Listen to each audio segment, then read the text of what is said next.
2018년도에 방영한 TVN에서 방영한 아는 와이프라는 드라마가 있습니다. 이 드라마에는 두 아이를 키우며 억척스러운 인생을 살아가는 한 가정의 남편이 과거로 돌아갈 수 있는 기회를 얻게 됩니다. 그래서 현재의 아내가 아니라 회장 딸이자 과거 자신이 짝사랑했던 첫사랑과 부부가 되어서 근사하게 살아가게 됩니다. 하지만 좋은 줄로 알았던 이 첫사랑의 결혼은 잘못된 선택이 되었고, 그리고 같은 현실에서 너무나도 밝은 원래 아내의 모습을 발견하게 됩니다. 그리고 주인공은 많은 생각을 하게 됩니다. 너무나도 밝았던 아내를 망가뜨렸다라는 미안함, 그리고 자신이 다른 인생을 선택하는 바람에 사라져버린 아이들, 이런 것들이 하나하나씩 생각되면서 후회하게 됩니다.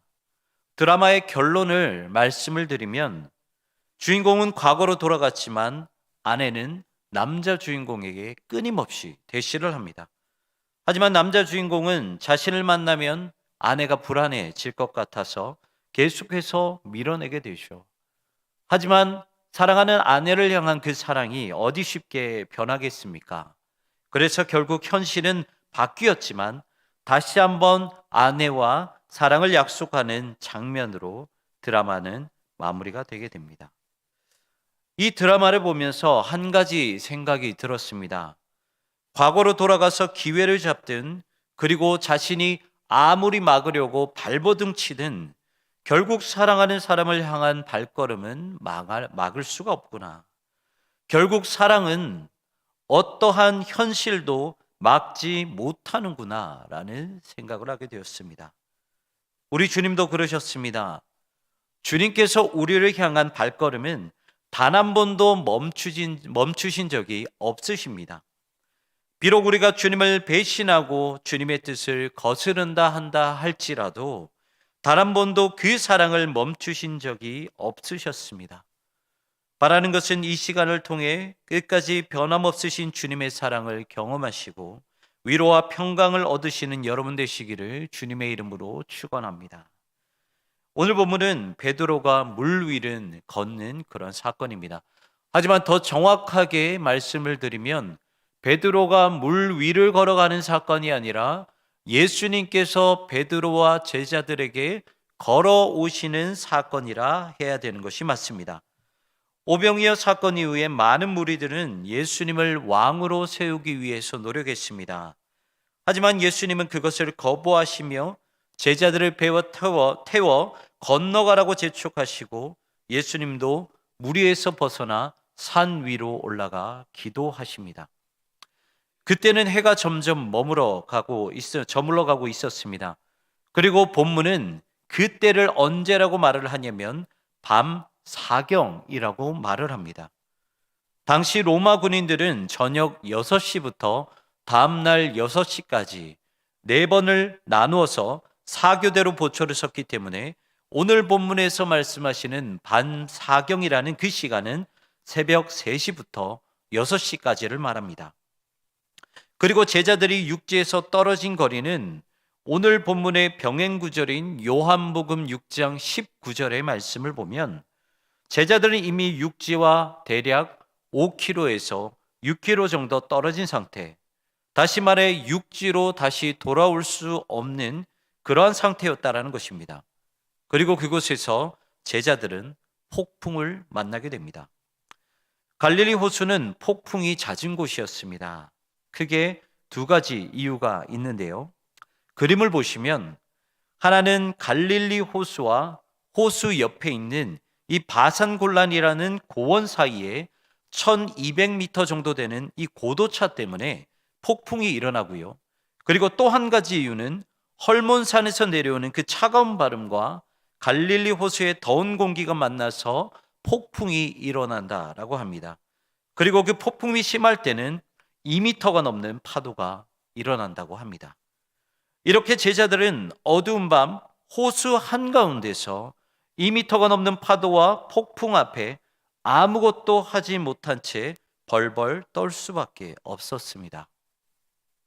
직장인들의 현실을 그대로 보여주고 있는 미생이라는 드라마가 있는데요. 여기에 나오는 주인공의 이름은 장그래라는 사람입니다.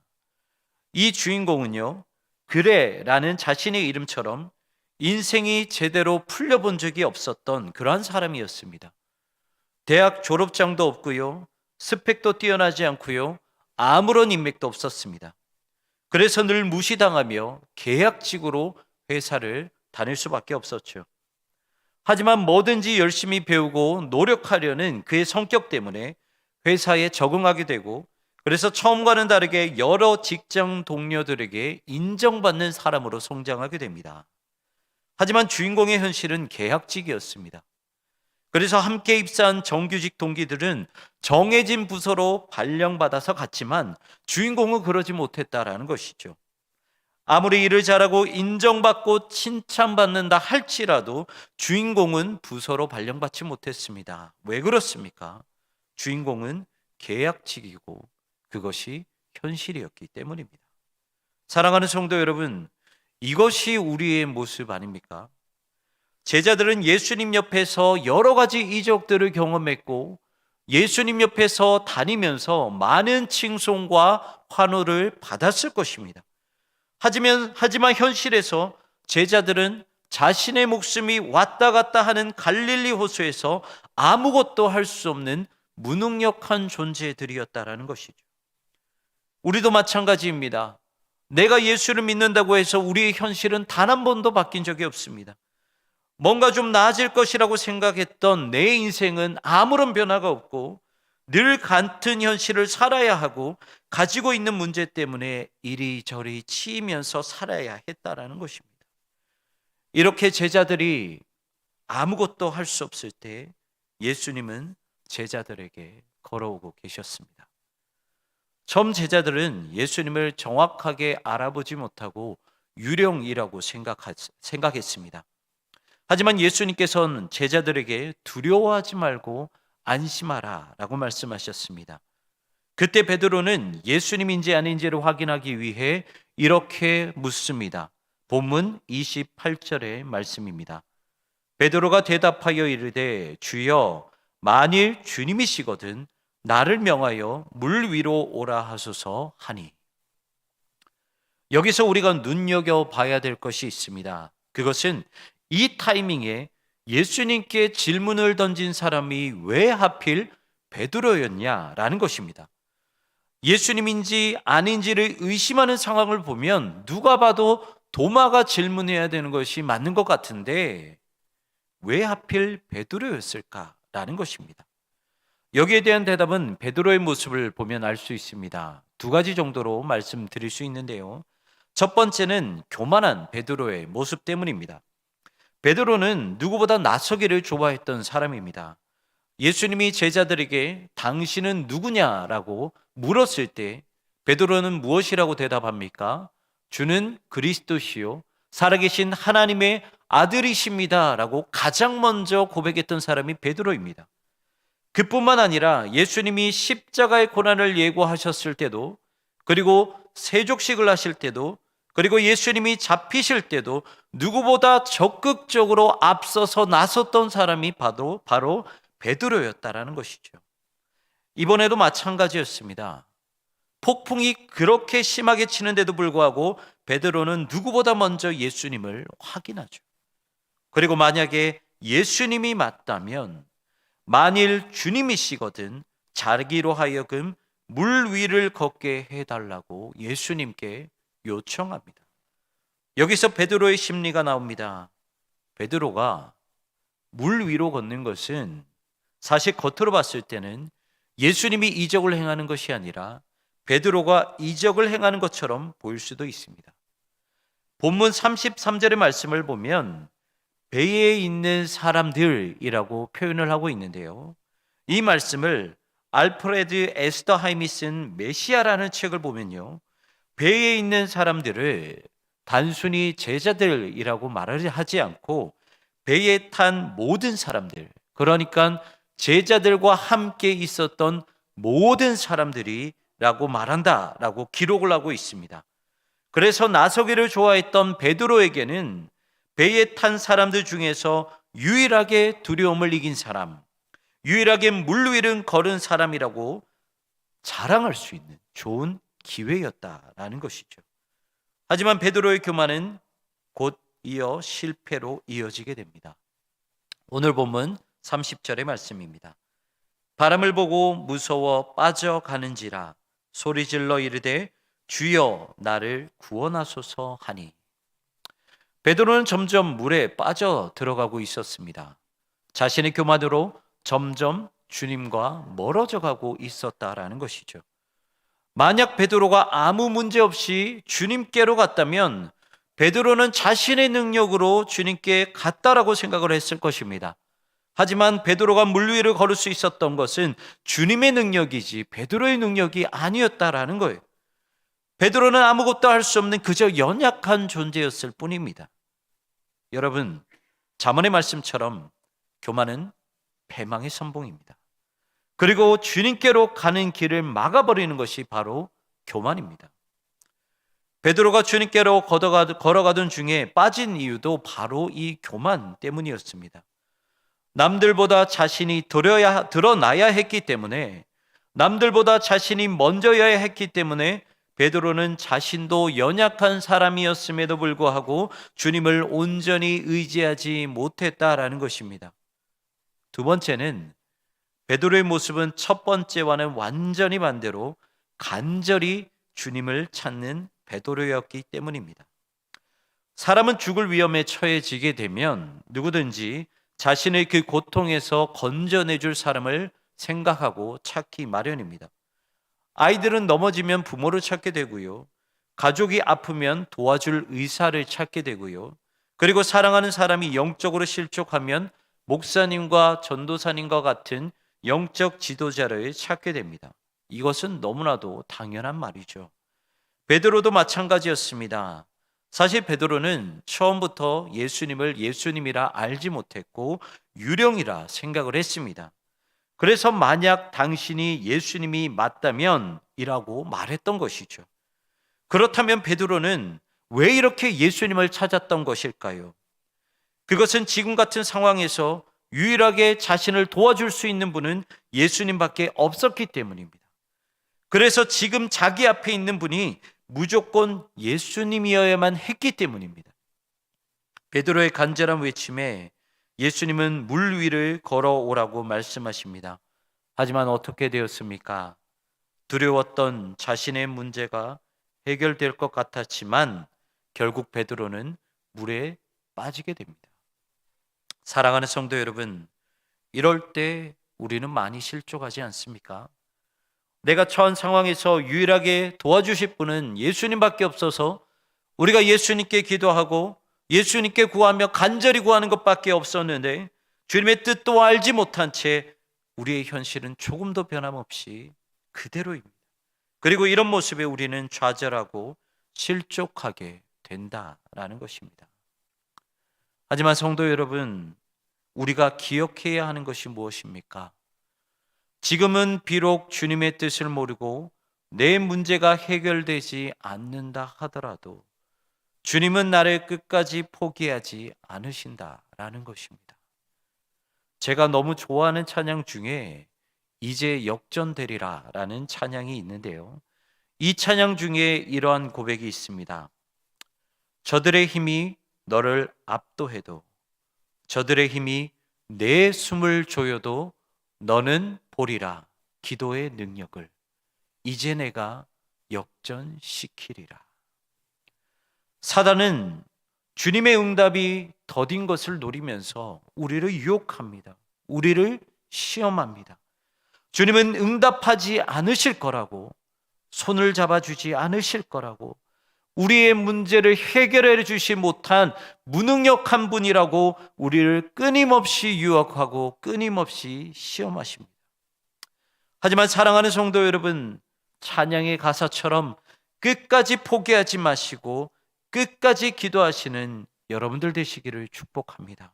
그렇다면 주님께서는 이 가사의 고백처럼 반드시 우리의 인생을 역전시키실 것입니다. 오늘 본문 31절 앞부분의 말씀입니다. 예수께서 즉시 손을 내밀며 그를 붙잡으시며, 다시 한번 말씀드리면 예수께서 즉시 손을 내밀어 베드로를 붙잡으셨다는 것입니다. 여러분, 오늘 말씀에서 분명하게 우리에게 보여주고 계시는 것이 무엇입니까?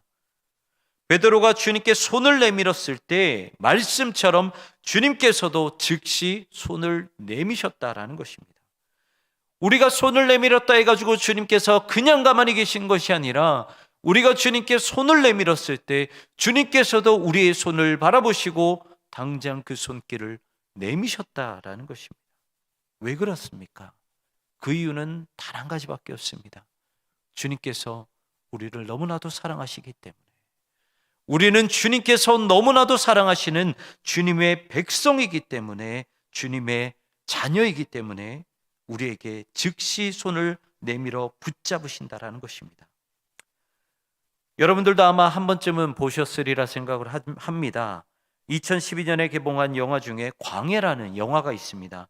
저는 이 영화를 매우 뜻깊게 보았는데요. 이 광해라는 영화가 보여주는 포인트는 과연 진짜 왕이 누구이냐라는 것입니다. 이 영화에는 두 명의 왕이 등장을 합니다. 한 명은 사대부의 권력에 타협하면서 자신이 사랑하는 가족과 백성을 그냥 버려버린 진짜 왕이 등장을 하고요. 그리고 또 한 명은 비록 비천한 신분이지만 누구보다 백성을 사랑하는 가짜 왕입니다. 이 영화 중에서 가짜 왕이 말한 명대사가 있는데요. 어전 회의에서 신하들과 나눈 대화입니다. 명나라 요청 때문에 어쩔 수 없이 2만 명의 군사를 파병할 수밖에 없는 상황에서 사대부들은 사대의 예를 고집하면서 명나라가 무엇을 요구하든지 복종해야 된다라고 말을 합니다. 이때 만약 진짜 왕이었다면 사대부들과 함께 타협하면서 당연히 그렇게 했을 것입니다. 하지만 가짜 왕은 사대부들에게 이렇게 말을 합니다. 잘 들어 보십시오. 임금이라면, 백성이 지압이라고 부르는 왕이라면 빼앗고 훔치고 빌어먹을지언정 나는 그들을 살려야겠소. 그대들이 죽고 못 사는 사대의 예보다 내 나라 내 백성이 10갑절 100갑절은 더 소중하오. 비록 가짜 왕의 신분이었지만 이 가짜 왕이야말로 백성을 사랑하는 진짜 왕이었다라는 것입니다. 백성을 위한 왕은 반드시 두 가지 모습을 갖춰야 합니다. 하나는 백성을 돌봐야 하고요. 그리고 또 하나는 백성을 먹여야 하는 것입니다. 먼저 우리 주님은 백성을 돌보는 왕이셨습니다. 예수님은 제자들을 배에 태워 보내시기 전에 무리들을 피해서 기도하러 산으로 올라가셨습니다. 왜 무리를 피하셨을까요? 그 이유는요, 그들이 원하는 유명한 왕이 되기 원하지 않기 위해서였습니다. 하지만 산을 올라가시는 예수님의 마음은 전혀 다른 곳에 있었습니다. 좀 전에 소개시켜드렸던 메시아라는 책에 이렇게 기록을 하고 있습니다. 예수님이 기도하러 산으로 올라가셨을 때 예수님의 시선은 산이 아니라 갈릴리 호수에 있는 제자들을 향하셨다. 그리고 예수님은 자신만 땅에서 안전하게 계실 수 없으셨다. 그래서 제자들을 도우러 가셨다. 다시 한번 말씀드리면 예수님의 시선은 저 산 위에 있지 않았다라는 것입니다. 비록 당신은 기도하러 저 산 위에 올라가셨지만 예수님의 마음과 예수님의 시선은 갈릴리 호수 한가운데서 2미터가 넘는 파도와 폭풍과 싸울 수밖에 없었던 저 제자들에게 예수님의 마음과 시선이 머물고 있었다라는 것입니다. 여러분, 우리가 한번 생각해 봅시다. 예수님께서 제자들을 향해 나아가실 때 예수님께서 가시는 길이라고 해서 파도와 폭풍이 없었을까요? 아니죠. 예수님이 가신다고 해서 갈릴리 호수가 갑자기 조용해지거나 파도가 그치지는 않았을 것입니다.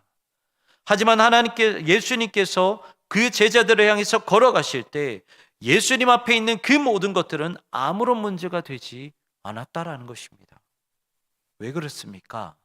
그 이유는 모든 문제보다 예수님의 사랑이 더 컸기 때문입니다. 자신 앞에 아무리 큰 장애물이 있다 할지라도 제자들을 향한 사랑 앞에 그 어떠한 장애물도 장애가 되지 않았고 막지 못했다라는 것입니다. 예수님이 물 위를 걷겠다 하시면 물 위를 걷는 것이고요. 예수님이 바다를 가르시겠다고 한다면 바다를 가르시는 것입니다. 그렇기 때문에 주님이 돌보시겠다고 하시면 그 어떤 조건도 방해가 될 수 없다라는 것입니다. 이렇게 우리 주님은 모든 사람들이 원하는 그런 왕이 아니라 힘들고 어려운 상황에 처한 사람까지도 사랑하시는 그러한 진짜 왕이셨다라는 것입니다.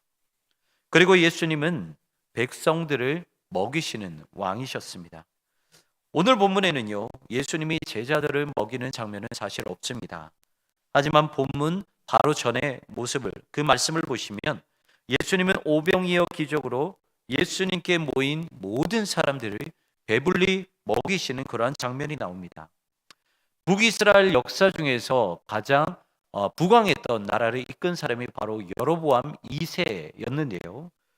여로보암 2세는 기원전 8세기에 북이스라엘을 통치했던 사람입니다. 하지만 고고학자들의 의견에 따르면 기원전 8세기 이전까지의 북이스라엘의 지배 터전을 봤을 때 8세기 이전에는 큰 집과 작은 집들이 한 곳에 모여서 골고루 섞여서 발견되었다라고 합니다. 하지만 여로보암 2세가 다스렸던 8세기에는 큰 집과 작은 집들의 구역이 명확하게 구분되었다라고 말을 하고 있습니다. 무슨 말입니까? 아무리 부강한 나라를 만들었다 하더라도 여로보암 2세는 가난한 자와 연약한 자, 그리고 가난한 자와 부강한 자들을 명확하게 구분시켰다라는 것입니다. 그래서 연약한 자를 철저하게 배제했다라는 것입니다.